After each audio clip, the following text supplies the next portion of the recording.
Awesome. Well, thanks everyone for joining us. WiST presents How I Got into Sports Tech. Really excited today to have Nathalie and Tiffany, and we're going to be focusing on entrepreneurship. For those of you who are just getting familiarized with Women in Sports Tech, we're a nonprofit organization that's working to drive growth opportunities for young women in the space. So really excited for today. And also, I think we did this intro earlier, but we have Sydney Dotson on, who is one of our WiST 2020 fellows. So welcome, Sydney. Awesome. I'll hand it off to Sydney to go through the intros. Awesome. Thank you everyone for joining us today. And we're very lucky to have Tiffany Kelly and Nathalie Sonne with us here to discuss entrepreneurship and startups and sports accelerators. I'm going to start by introducing Tiffany. Tiffany Kelly is a sports entrepreneur, data scientist, public speaker, and philanthropist. She is currently the founder and CEO of Curastory, the easiest way to get started creating videos while first focusing on a unique market, professional athletes and student athletes. Before making her leap into the world of startups, she joined ESPN's Stats and Information Group as a sports analytics associate, where she created ESPN's College Football Fan Happiness Index. She was the first African-American analyst to join the team. Throughout her tenure with the leading sports multimedia company, she became an advocate for harmonizing creativity, human traits, and data science. Nathalie, after a brief trip into the agency world, Nathalie soon immersed herself in the founder scene to live her passion for fast-paced environments and strategy in unfamiliar terrain by working for startups both in the US and Germany. As program and marketing director at LEAD, she gets to combine her personal interest in sports with this diverse experience and leverage it to help promising early startups to grow and succeed. We're very excited to have you both here today, and I think the audience is going to love hearing both about from the accelerator side and the startup side. So I will hand it off to Lydia to dive into the questions. Great. Thanks, Sydney. So we'll start off with the questions that we have just to kind of dig into your story and just the inspiration for where you are right now. And then we'll go into the audience submitted questions. So the first question I have is for you, Tiffany. Can you tell us about Curastory and about the process of founding your company, and specifically in how you came to realize that there was a market need and this is something that you wanted to pursue? Yeah, totally. So I positioned Curastory as simplest way to get started creating videos. I realized the opportunity, I would say seeds were planted at ESPN. And then when I moved to New York full time after I left and quit ESPN, when the NCAA said student athletes were going to be able to monetize soon, market worth $1 billion, I knew that something needed to exist for them to kind of get acclimated to the world of monetization. And then I went down this wormhole of content creation and content monetization when I was having user interviews with professional athletes, student athletes, YouTubers. It's a really interesting world. And I was talking to an MLS player who mentioned that he uses Anchor for podcasting and how it's so simple, so easy, streamlined. You can record, edit, find a sponsor, and distribute to all your podcast channels in an easy flow. He said that obviously if something like that existed for video, he would use it in a heartbeat, and it doesn't. So that was essentially the solution that Curastory would be. So we have partnerships with GoPro, a bunch of other, like Westcott, a bunch of other video brands, where if you need video equipment, we actually have a rental, $50, $35, two of them. We send it to your house in 2 days. At retail cost for all the equipment in the rental kit is over $1,000, just because you need lighting and backdrops and everything to actually record videos. So once that gets to your house, you use that or use your own equipment, upload to our platform what you've created. We have editing tools. We have music library for licensing. We have stock footage that if you would need that, create your video. We find you a sponsor based on the topic of the video, fitness, health, and wellness, since we're starting with athletes. And then you ingest your advertisement. So like what's so annoying with YouTube is it just takes over your video, just a random ad, and that's the only way you get paid, and people skip that. and we allow you to actually record your own advertisement, just like podcasting, and then distribute to YouTube, IGTV, Facebook Watch. So yeah, that's what it is. And student athletes, pro athletes that we've talked to, that we're launching with, are just super excited because they would love to show like a day in the life, or kind of do videos, techniques of their sport and their talent. So just kind of really works seamlessly. Your other question, I think, was founding it. Not easy. It was funny. I was talking to the founder of Orange Theory before I like dipped out of ESPN, and he literally told me, he's like, stay at ESPN like as long as you need to, like just have that safety net a little bit. And that's actually, it's not, I don't want to say that's one thing that I regret, but his advice is very, very true. Definitely have a safety net. Just, it's one of those things where you're not stressing out like over your bills and finances. That way you can be creative and being a founder, and kind of putting your energy into the startup. I still do consulting on the side for data science just until we become revenue generating and profitable. And I, for 6 months, was just in my apartment in New York, just having user interviews. So it's tough, but I love it. And I'm happy that I kind of went down this path. Awesome. Thanks. Yeah. Yeah, I was just going to say, I feel like sometimes it's hard to have that initial push to pursue your idea, but like you said, it definitely helps to have that safety net too. I actually will add this, the push, and I mentioned it, but I was speaking to the VP of data at Instagram, and he was interested in learning more about the startup, but he was like, hey, like, if startup fails, just know we always have a job here. And being that the VP of data at Instagram was telling me that, I was just like, oh, like, I actually will always be okay. Like, I'm not getting any younger, like, might as well build something that is super cool and kind of brings value into the tech space in sports. So that was kind of it was actually one of the pushes. Like, I quit ESPN a few weeks after that. Like, I went to Switzerland for like 2 weeks because I got a good bonus, and then I like quit. That's awesome. I love that. Yeah, and I think that's great advice, just because there's like a lot of studies just that, you know, how even though we think that startups, there's more and more startups that we see, like sometimes, like I think I've read a few things where there's less creativity just because people are nervous to make that push. But saying like, look, ultimately, we don't realize, maybe in the social media age, you hear about failures a lot more. So you're scared, like, oh my God, I'm going to have that on my LinkedIn, like, stupid startup, then back to whatever. But like, nobody cares. And before, you know, people checked LinkedIn all the time, these things happened. And I think that's great advice for our audience, just to know, like, if you have an idea but are nervous about you know, not like leaving a stable job, that stable job will be there. And perhaps even like you'll learn so much from having that idea and experimenting with it that if you need a stable job after, you'll be able to get, you know, come in at a higher level, you'll have more experience, you'll be a better employee. So that's so true. And Nathalie could probably speak to this, just like watching her founders grow in the accelerator. But like, I was literally on a call with our accountant yesterday, and just, it's just crazy how much I've learned just in a year, like business, product, engineering, finances, like just like, it's just wild. Like, even my parents say, they're just like, you have learned just so much more than if you would have just stayed in a corporate job, like super comfortable. But yeah, that's so true.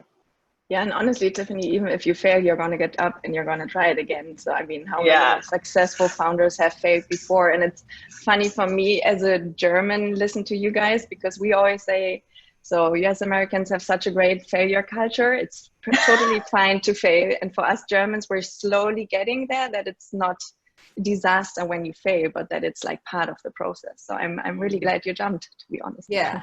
People who don't fail, I think, like, you know, I don't know how you learn. Like, you haven't tried it. But so, Nathalie, can you tell us a little bit about LEED's Lake Nona Academy?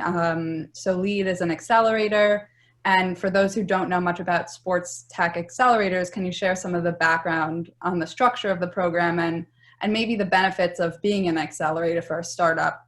You know, someone like Tiffany, if she was in an accelerator, why an accelerator? Working on that. Yeah. Yes. So Lead Like Nona is actually our first US-based program. We started in 2017 with our first Berlin-based program. So because of our legacy that is somewhat German, so we were founded by the grandchildren of Adi Dassler, the founder of Adidas, but also backed by in total 15 international shareholders. So it's a global setup. We're scouting globally, and we were ready for our first US-based program, the US being the most important, biggest sports tech ecosystem in the world. It just made sense to really move there physically with a program, which would have happened 4 weeks ago, by the way, if this thing that we're not going to talk about today hadn't happened.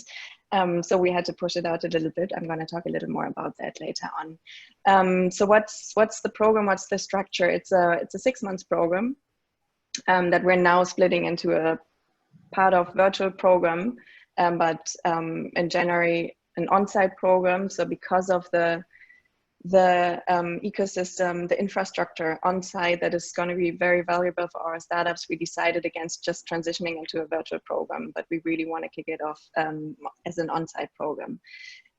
What do you get in a program like this? So you get a lot of like workshops, one-on-one sessions, mentoring sessions. As Tiffany said, you're gonna learn a lot when you're an entrepreneur anyways, and you're gonna learn it maybe faster when you have the experts that are going to tell you which way to go.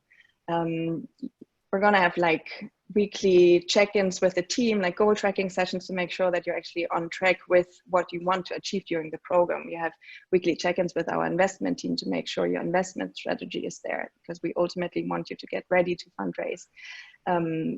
We have our weekly pitch nights, because it's about like pitching a lot, like pitching every week to basically know your pitch in your sleep. And it also develops. It's not just about like finding one pitch and then you're done, but it's really about the structure, the business model, etc., developing over the course of the program. And obviously we are sports and health tech accelerator, so we also implement sports sessions, and we have a lot of events where it's about tapping into the network. So we have fireside chats with investors, with founders, with industry experts that really share their experience with the founders. We have mentoring days where we match our mentor pool of, at the moment, more than 150 mentors with our startups, and organize the first deep dives with the startups. From that point on, they actually nurture that relationship. And at the end of the program, we have our demo day, which we call our graduation day, where our startups pitch in front of investors, potential partners, and from that point on, kind of kick off the conversations. And while there is a lot of like really valuable content, most of the startups don't apply to get the workshops. They also don't just apply for the money. Obviously, that's a big help in the early days.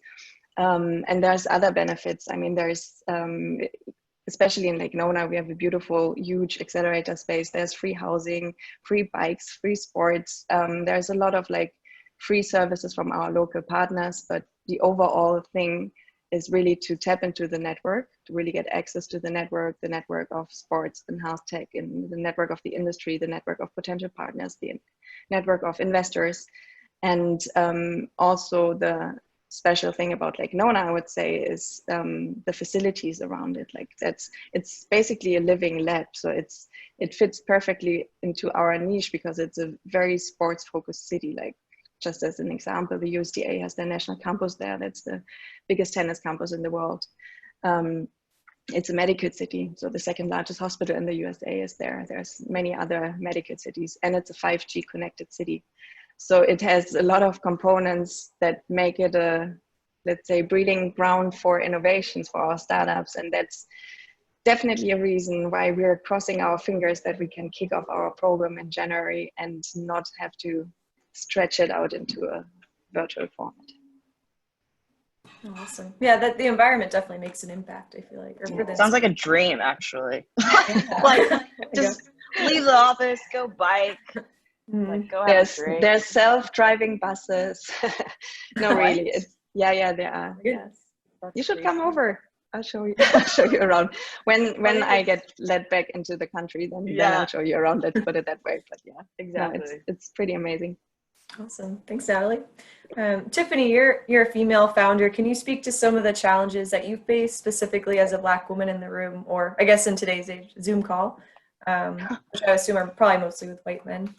Yeah, always. I think it blows my mind how white men can raise money so fast. Like, they literally can just have an idea on a piece of paper and just like sneeze and raise money. So going into building a company, I knew that was something that like freaked me out. Because every startup needs capital to start, whether you bootstrap, whether you raise, whether it's a check from your mom, like literally however you get capital, you need it, just something. And so I knew that is what we needed to just push it and just kind of start quickly. I did not want to raise an institutional round or pre-seed, which is also why accelerators are pretty awesome, because it's a little bit of capital to get started.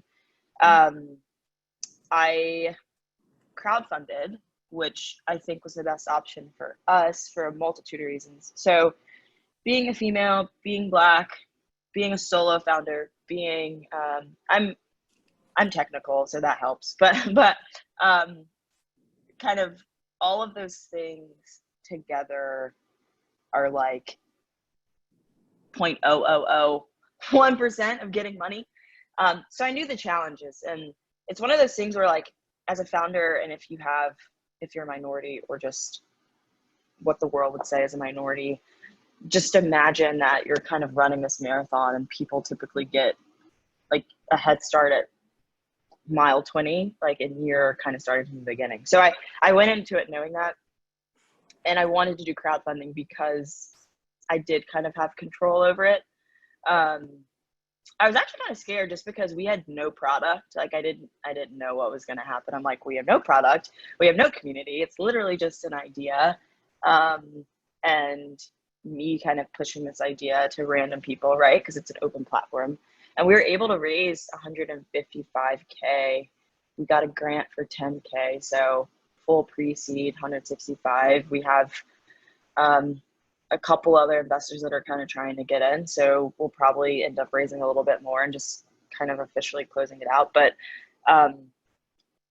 it was tough, I think, because of what people kind of think is a challenge, and having that network of wealthy people I don't have, and knowing that I could provide a 10x return to someone that just invested $100 is like actually amazing to me. And I think like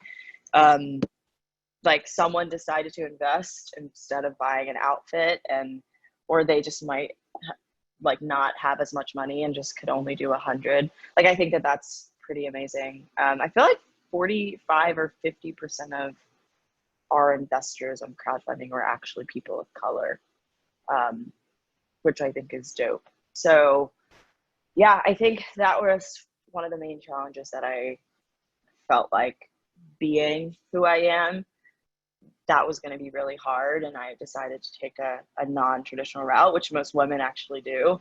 Crowdfunding, and I think like most women actually don't raise an institutional round like first time. They're kind of just like, what? And it's really crazy. I saw a tweet the other day where this VC was talking to a female founder, and he made a comment of like, why invest because you do have so many barriers? It's like a cost benefit analysis, which is like so shitty that they would even say that, but it's pretty hard. And it's but now that we have a little bit of capital, we can actually build, get users, and then raise a seed, multi-million-dollar seed, probably beginning of next year. So everything else I'm pretty confident. I'm a technical founder, and I mean, we have a kick-ass team. Like everyone is amazing, like former Reddit, Yelp engineers, and like former director marketing at like Muscle Milk, and just very connected, and launching with professional athletes that are really big names that I'm super excited in the upcoming months. So yeah, that's what I would say. Yeah, and I think one thing that I always find funny is the technical part like helps you, but and it's a total bonus, but it's never like a red flag when it's, a ton of men that are just, using the thing that I really hate most is like tech buzzwords. Like everyone just throws like ML, and it's like there's no machine. Do you actually know what? Yeah. Like, I'm sorry, there's nothing's going on there. It's literally like a hard coded, so Like so it's funny model. Yeah. But I think that like it really speaks to being a female founder, because I think that if you were to go in the room without a technical, like as a woman, if you go in without that technical backing, it's a negative. But it never feels to be like it's such a negative for men, but maybe that's just me. So I think we have time for one more question for Nathalie before we go to the speed round, which Sydney Dodson is joining us to take over. So I'm very excited for that. So Nathalie, can you speak about how you evaluate potential startups for the program? Like, is it evident when someone's done their research, or if we have any, aspiring founders on this call, what advice do you have? Yeah, I think you can tell pretty fast whether they've done their research, whether they know their numbers and everything. What we look like at the very core, as we're early stage, you really, really look at the team. So that's pretty much like the main thing that we evaluate. We look at, obviously there's the typical things. I mean, Tiffany also mentioned them. Is it a first-time founder, or is it a serial entrepreneur? How much experience do they have? Is it a solo founder? Is it a co-founder team? Are they new to the market, or are they actually coming out of the market? Are they solving a need that they actually had themselves? So are they really, really familiar with the problem? So the team setup, do they have a complementary skill set, or are all of them marketing people, or do they have tech expertise in the team? But that's still not to say that a first-time founder, solo founder, and not even with tech expertise might not have the power to floor us. So there is a couple of numbers and parameters involved there, but it's also very much a people thing. And we ask them, like, how did you meet? We also look at the dynamics between the co-founders, like who's the boss?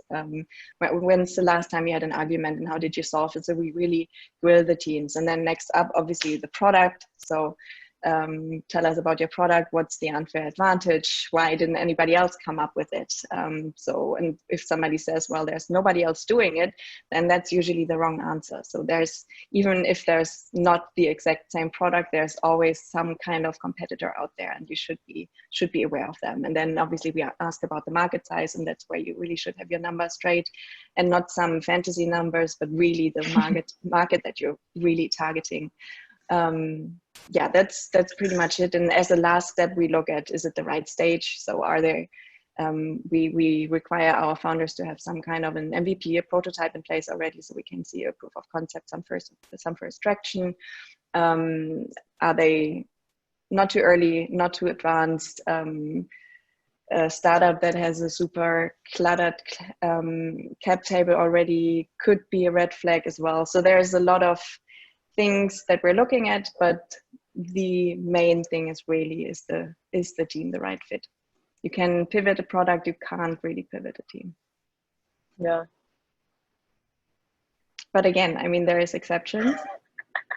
It's not always investor says that. It's not always we've had founders, we've had first-time founders. So it is a little bit of the chicken egg thing, right? If you're a serial entrepreneur, you get funding so much easier. So there is the likelihood of you, I mean, if you were a successful entrepreneur before, and if you found your next thing, people are going to give you money, and that primes you for success. So, but obviously you want to foster the first-time founders as well. Yeah. So just as a Q&A that we just got in before I hand it over to Sydney, do the startup founders you have to have revenue? And we'll go to the live Q&A after, but I just wanted to address this one because I felt like it was on topic. No, they don't. They need a prototype or an MVP. They need to show that it works, but it doesn't have, or that it attracts users, but they don't have to have revenue yet. Awesome. These are such good questions. Someone also said, the one in the panelist chat. So I actually found my teammates through, I've known a couple of them for years. Like our designers, I've known for a couple years. CTO, he actually reached out a year ago through our Crunchbase, because we were obviously looking for a CTO. I can't code everything. And engineering is so hard to hire for. I knew that he would be our CTO though, because he managed the intern program at Reddit and Yelp. So he can lead a team of engineers, which is like low-key impossible. And then it's not impossible. It's just a skill that you have to have. And then literally our first call, he did an entire implementation doc of like what he would build, both back and front end, like without me even asking him to. So just right off the bat, just was great at communication. Our head of customer success that has worked with almost every pro athlete and also on the brand side, she was referred to me by my former boss, my former internship boss in Miami. So a lot of them are referrals, or and our CTO was cold, but went through like a couple checks and he like is a stud, and I'm so happy that he reached out. So it kind of all depends, but majority of it was referrals and people I already had in my network. Really good question though. And I feel like me and Nathalie can answer this on the culture question. So good.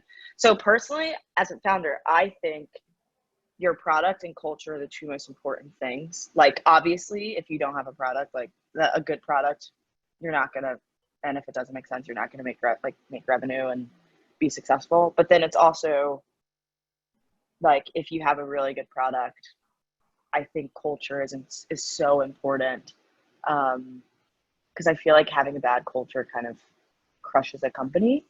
I know for me, I'm thinking as soon as we raise a multi-million seed, the next person I honestly want to hire is a head of people. Because once you just start to scale a little bit and Slack gets 13, 15, 30 people, you kind of do need processes in place and just really kind of figuring out your culture and who you are. So I think it's extremely important. Nathalie can also absolutely. talk to it. Absolutely. I mean, again, like first of all, we look at the team, and then one of the most important elements of our program is the leadership topic. So leadership and team development is a big topic in our program. So you can't start early enough to build this. Yeah. And then there's another Canon Overseas founder, co-founders. I think Sydney is going to do a quick speed round, and then we'll get back to the live Q&A. I want to give her time to shine as our new addition for the what's the speed round. Okay. Hey guys, thank you for your insights so far. So now we'll have a lightning round with rapid fire questions for Nathalie and Tiffany. This gives us a chance to know a bit more about them other than through their experiences in the industry. So first we'll start with, do you have any favorite books or any recommendations that you're reading right now? 0 to 1 by Peter Thiel. Classic. It's actually it's so good. I'm currently right now I'm reading also oh my god, Filter Off. It's the relationship between Instagram and Facebook. It's very juicy. I would say there's a book that's not really for you guys. It's for Berliners that live in Neukölln and have done pretty much what I've done, and you'll find yourself in the book.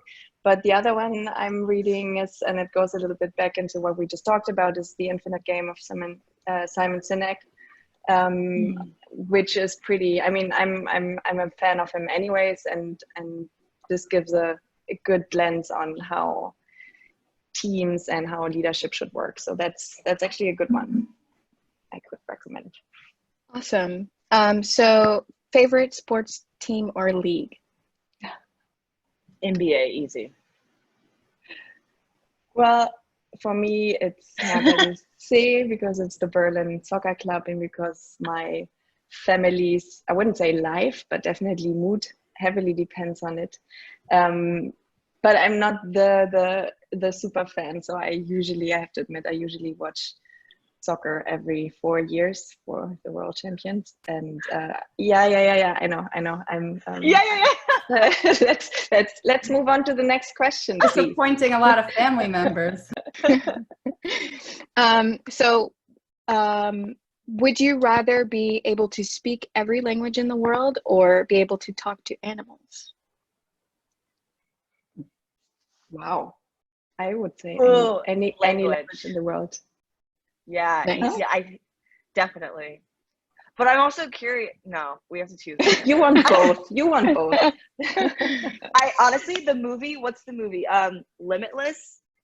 Like, I wish that there was a pill. I wish, because it's so cool. Because he actually can speak every language in that movie, and just being able to talk to everyone, I feel like it's really interesting to learn stuff.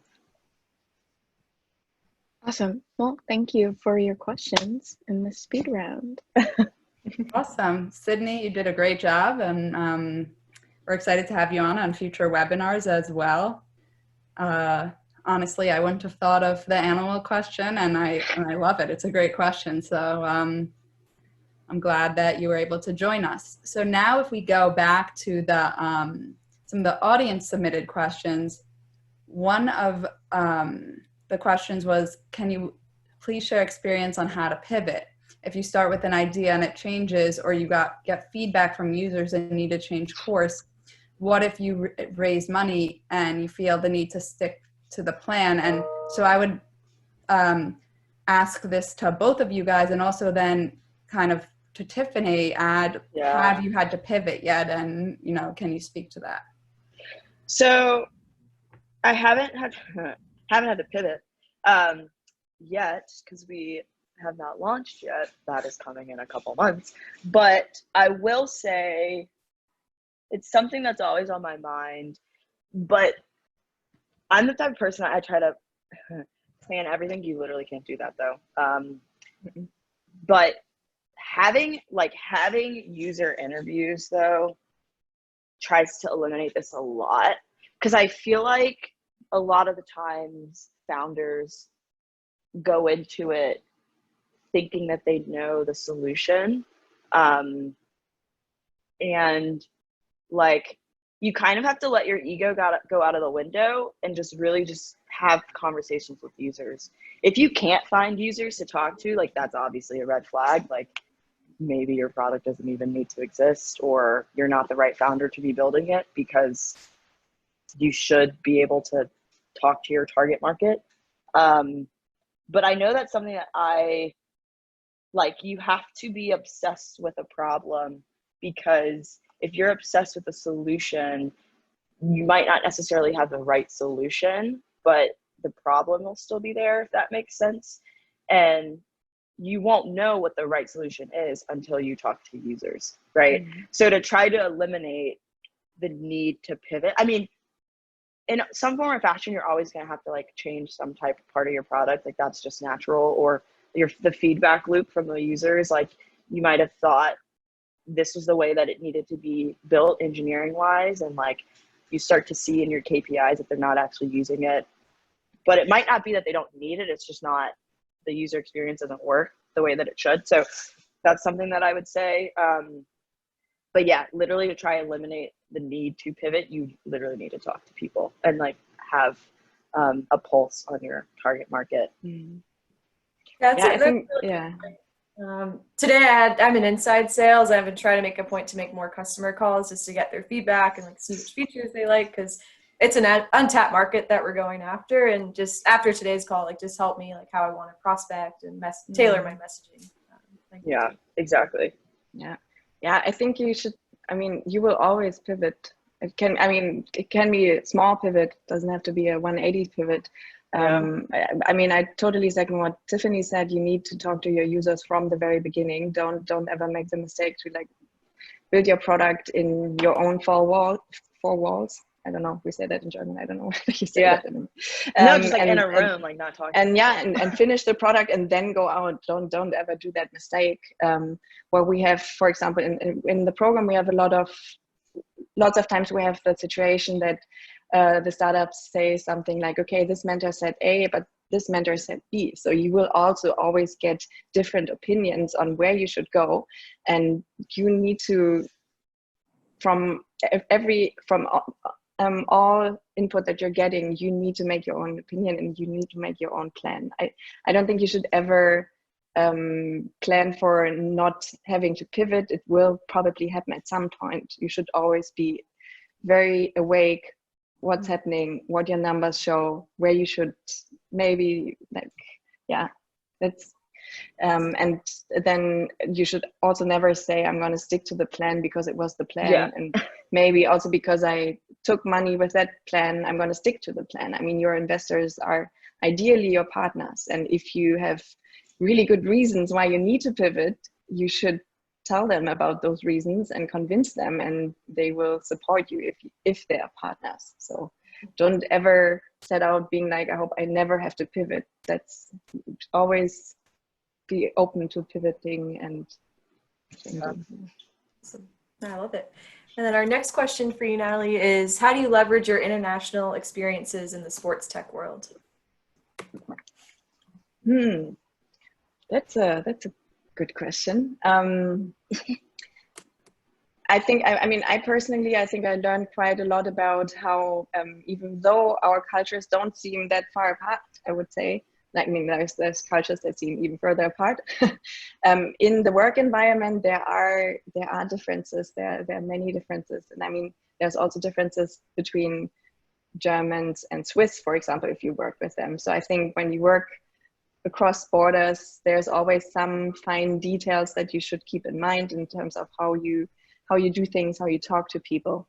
And with the accelerator, that probably couldn't be more true, because we have startups from all over the world. We've had startups from India, Hong Kong, Australia, Colombia, Brazil, Argentina, obviously the US, Canada, from everywhere, Israel. So kind of aligning everyone's culture and how they work together and how they mean it when they say A or what they mean when they say B.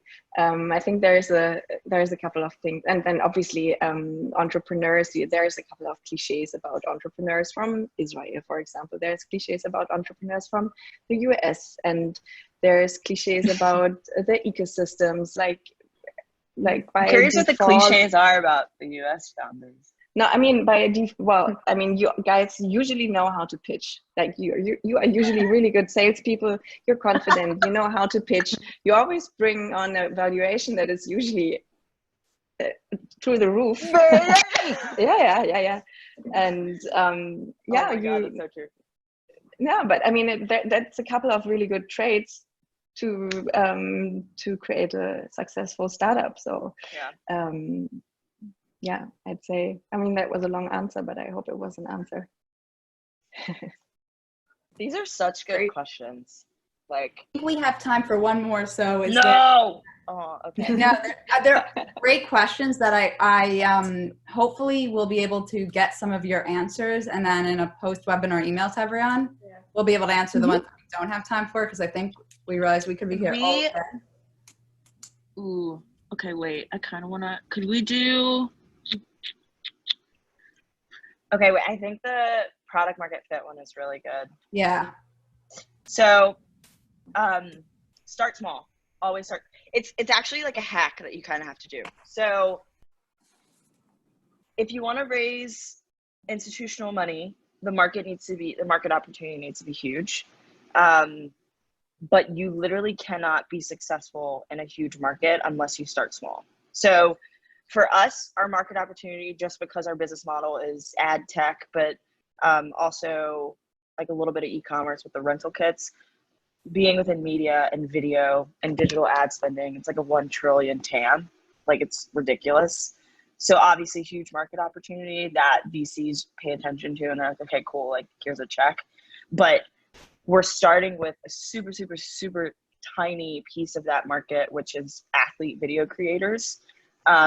Seems very random, but it's actually not. And it is a target market that we have a monopoly over, because every single person on our team knows every single players association. We were approved by the NCAA, and because of that, we're easily starting with athletes and then moving to all video creators, which is actually not a huge leap from SOM to SOM. Sorry, I'm using abbreviations. TAM, total addressable market, serviceable addressable market, and then serviceable obtainable market, which is a SOM, which is the small target market that you start with. For us, it's athletes, right? So that is a SOM, but then other SOMs are like beauty video creators, educational video creators, right? So like these SOMs kind of touch each other, and going for 1-to-1 is how you win a market. And adding on more SOMs is not as difficult, just because when you win one, you add another, and you kind of have to do the research before you go into another one. But you need a small SOM first to be able to have a monopoly. Amazon started with books, right? Like, they didn't start with everything, because that would like be really hard and impossible. And again, read 0 to 1. It's really good. They talk about this, but it's the company that wins, basically it's always having a monopoly, right? And that's what investors want too. Like, you just having the edge and winning the market. And you can only do that if you start small. Like, you can starting as a monopoly, basically. You should write your own book. You'll have to write your own book one day. Yeah. See it. Literally the brain dump on like, but that was a really good question, because I feel like a lot of people don't. Yeah, especially people, like look at Amazon right now and look at in retrospect and think like, oh, it's kind of like with whatever they say, the glasses where you're like a Monday morning quarterback type of thing. And, they're looking now and saying, well, maybe Amazon could have started with everything, but really like having a really specific mission and knowing we are going to be the best at what we do in this area was so important to their success. I mean, if they were not the best at online book sales, they would not have become Amazon. So that was great advice. And I am going to share the other questions with everyone else. I'm going to take a screenshot so that we can share it in our post-webinar. I'm actually answering one through typing. Is that okay? Yes. We have a professor in our hands, so thank you so much. No, Nathalie and Tiffany, this is awesome. And I think it's so helpful just to hear that process and like what really drives you, because entrepreneurship, it can be intimidating, and it's just helpful to have that guidance. Well, great. If you haven't already, I would recommend just following us on social media, LinkedIn, Twitter, Instagram, just to stay up to date on our future webinars. But we'll send that follow-up email, and yeah, we'll see you on the next webinar. Thanks so much, everyone. Cool. Thanks. Bye. For our panelists, before we go, can we get a quick Yeah. A quick what? Quick picture, I think. First. Oh, okay. Yeah. Yeah. Pictures are it.